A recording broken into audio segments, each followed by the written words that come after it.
जेव्हा तुम्ही आरशासमोर उभं राहाल तर सगळ्यात पहिल्यांदा तुम्ही कमरेवर हात ठेवून असे कमरेवर हात ठेवून तुम्ही स्वतःला आरशामध्ये पहा की तुमचे ब्रेस्ट कसे आहेत आणि मग नंतर तुम्ही दोन्ही हात वर करा. जेव्हा आपण दोन्ही हात वर करतो तेव्हा समजा एखाद्या ब्रेस्टमध्ये आतमध्ये गाठ असेल जी आपल्याला हाताला लागत नाही आहे, पण गाठीमुळे तो ब्रेस्ट जड होतो. तर जेव्हा तुम्ही दोन्ही हात वर करता तर ज्या ब्रेस्टमध्ये गाठ असेल तो ब्रेस्ट तेवढा वर जाणार नाही.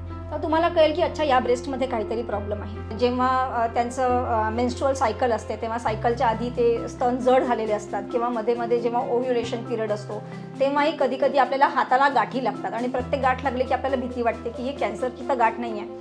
त्याच्यामुळे अशी वेळ म्हणजे आपला मेन्सेस झाल्यानंतर 5 दिवसाचा जो पिरियड संपतो तर 6व्या किंवा 7व्या दिवशी is the right time when you can do your self breast examination. किंवा कारण त्यावेळेस आपले हॉर्मोन लेवल एकदम बेसलाईनवर असतात आणि आपले ब्रेस्ट एकदम लूज असतात.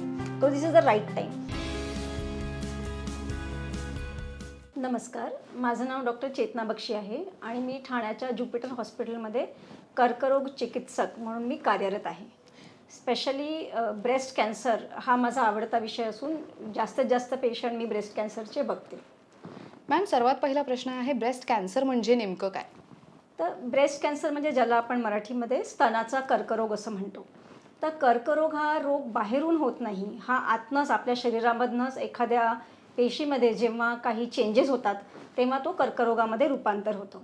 तर कर्करोग तुम्हाला माहिती असेल म्हणजे तुम्ही बघत असाल आजूबाजूला की आजकाल कर्करोगच्या पेशंट्सची संख्या खूप वाढली आहे आणि स्पेशली ब्रेस्ट कॅन्सर आजकाल आपल्याला खूप जास्तीत जास्त प्रमाणात दिसतात आहे. मॅम, आता तुम्ही म्हणालात की ब्रेस्ट कॅन्सरचं प्रमाण वाढलंय, तर ते किती आहे साधारण? तर जो आता रिसेंट डेटा आपल्याकडे आहे त्याच्यामध्ये out of total number of cases almost 14% of the patients are breast cancer patients. तर 2020मध्ये जवळजवळ 1.5 लाख लोक आपल्या भारतामध्ये as a breast cancer patients register झाले. मॅम, पुढचा प्रश्न असा आहे की जर एखादीला ब्रेस्ट कॅन्सरपासून स्वतःचा बचाव करायचा असेल तर ते कसं करू शकतात? तर ब्रेस्ट कॅन्सरपासून बचाव म्हणजे पूर्णपणे बचाव शक्य नाही आहे, पण जसं मी तुम्हाला म्हटलं की आता ब्रेस्ट कॅन्सरचा इन्सिडन्स वाढतो आहे. तर तो का वाढतो आहे म्हणजे का बरं एखाद्याला ब्रेस्ट कॅन्सर होण्याची शक्यता जास्त आहे? कारण आजकाल आपलं जे राहणीमान आहे ते आधीपेक्षा पुष्कळ वेगळं आहे. तर आपल्याला समजा ब्रेस्ट कॅन्सर किंवा कोणत्याही कॅन्सरपासून वाचायचं असेल किंवा त्याचं रिस्क कमी करायची असेल तर आपल्या लाईफस्टाईलमध्ये थोडे चेंजेस करणं आवश्यक आहे. सगळ्यात महत्त्वाचं म्हणजे daily exercise which is very important. मग आपलं जे खाणंपिणं आहे तर आजकाल आपण जास्तीत जास्त म्हणजे तुमच्या सगळ्यांच्या तुम्ही आजूबाजूला बघत असाल की आपण वेस्टर्न फूड जास्त खातो, चीज आणि पाव हे सगळं.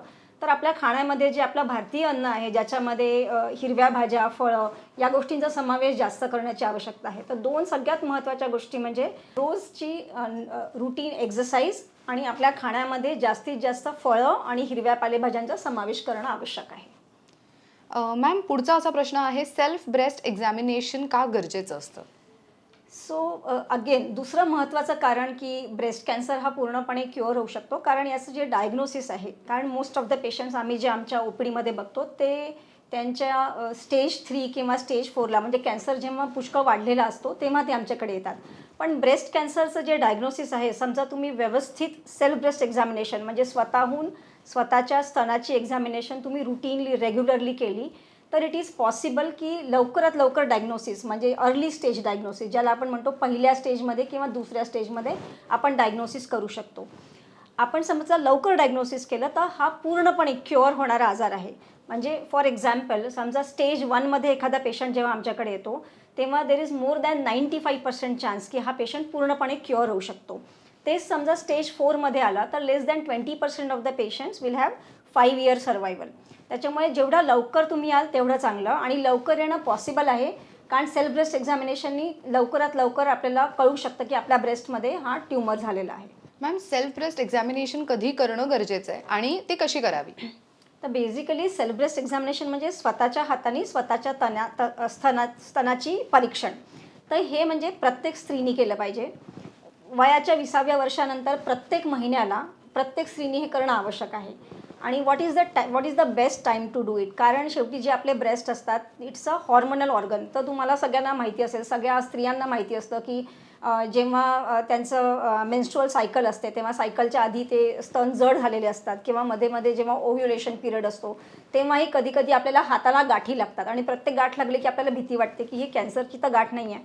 त्याच्यामुळे अशी वेळ म्हणजे आपला मेन्सेस झाल्यानंतर 5 दिवसाचा जो पिरियड संपतो, तर 6व्या किंवा 7व्या दिवशी is the right time when you can do your self breast examination. किंवा कारण त्यावेळेस आपले हॉर्मोन लेवल एकदम बेसलाईनवर असतात आणि आपले ब्रेस्ट एकदम लूज असतात. तो this is the right time. कशी करावी म्हणजे basically it takes 5 minutes for your self breast examination. तर तुम्ही महिन्यातनं एक दिवस ठरवा, जसं मी तुम्हालाच म्हटलं की तुमच्या पाळीचा 5वा किंवा 6वा दिवस, आणि त्या दिवशी तुमची अंघोळ झाल्यानंतर तुम्ही आरशासमोर उभं राहून तुम्ही आपला एक ब्रेस्ट म्हणजे तुम्हाला दोन्ही ब्रेस्ट 1 बाय 1 टेस्ट करायचे आहेत. एक ब्रेस्ट तुम्ही या हाताने फिक्स करा. फॉर एक्झाम्पल तुम्ही समजा लेफ्ट ब्रेस्ट करताय, तर लेफ्ट ब्रेस्ट तुम्ही लेफ्ट हाताने फिक्स करून मग राईट हँडनी राईट हँडनी तुम्ही इकडला पार्ट घेऊन तुम्ही आपल्या ब्रेस्टला गोलाकार असं हात लावून बघा की तिथे कुठे तुम्हाला गाठ लागते आहे का. दुसरं म्हणजे जेव्हा तुम्ही आरशासमोर उभं राहाल तर सगळ्यात पहिल्यांदा तुम्ही कमरेवर हात ठेवून असे कमरेवर हात ठेवून तुम्ही स्वतःला आरशामध्ये पहा की तुमचे ब्रेस्ट कसे आहेत, आणि मग नंतर तुम्ही दोन्ही हात वर करा. जेव्हा आपण दोन्ही हात वर करतो तेव्हा समजा एखाद्या ब्रेस्टमध्ये आतमध्ये गाठ असेल जी आपल्याला हाताला लागत नाही आहे, पण गाठीमुळे तो ब्रेस्ट जड होतो. तर जेव्हा तुम्ही दोन्ही हात वर करता तर ज्या ब्रेस्टमध्ये गाठ असेल तो ब्रेस्ट तेवढा वर जाणार नाही. तर तुम्हाला कळेल की अच्छा या ब्रेस्टमध्ये काहीतरी प्रॉब्लेम आहे. एक्झामिनेशन झाल्यानंतर तुम्ही निप्पलला थोडंसं असं हे करून पहा की त्याच्यामधनं काही ब्लड किंवा काही डिस्चार्ज येतो आहे का.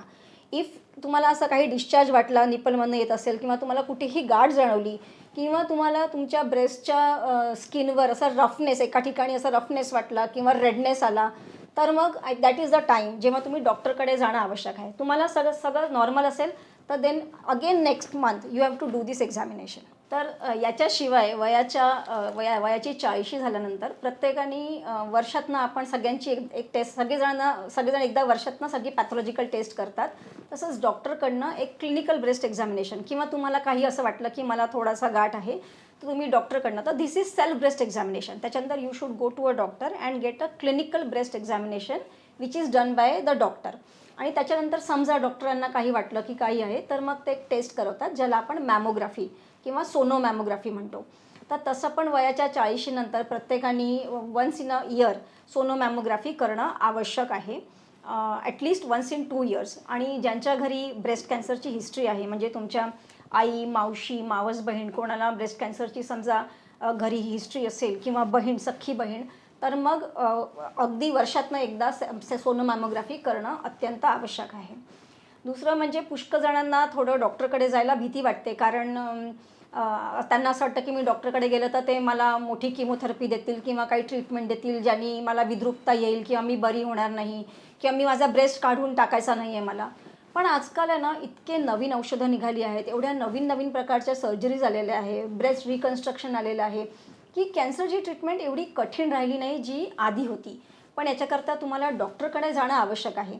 म्हणजे आजकाल जे ऑपरेशन करतात त्याच्यामध्ये पण छोटी गाठ काढतात. जरुरी नाही की तुमचं पूर्ण ब्रेस्ट काढतील किंवा प्रत्येकच पेशंटला आम्ही किमोथेरपी देतो असं नाही. If you go to a doctor very early in your disease, म्हणजे 2 सेंटीमीटरच्या पेक्षा कमी तुमचा ट्यूमर असेल आणि समजा हॉर्मोन पॉझिटिव्ह ट्यूमर निघाला तर तुम्हाला किमोथेरपी कदाचित लागणारही नाही, फक्त टॅबलेट्सवर सुद्धा होऊन जाईल.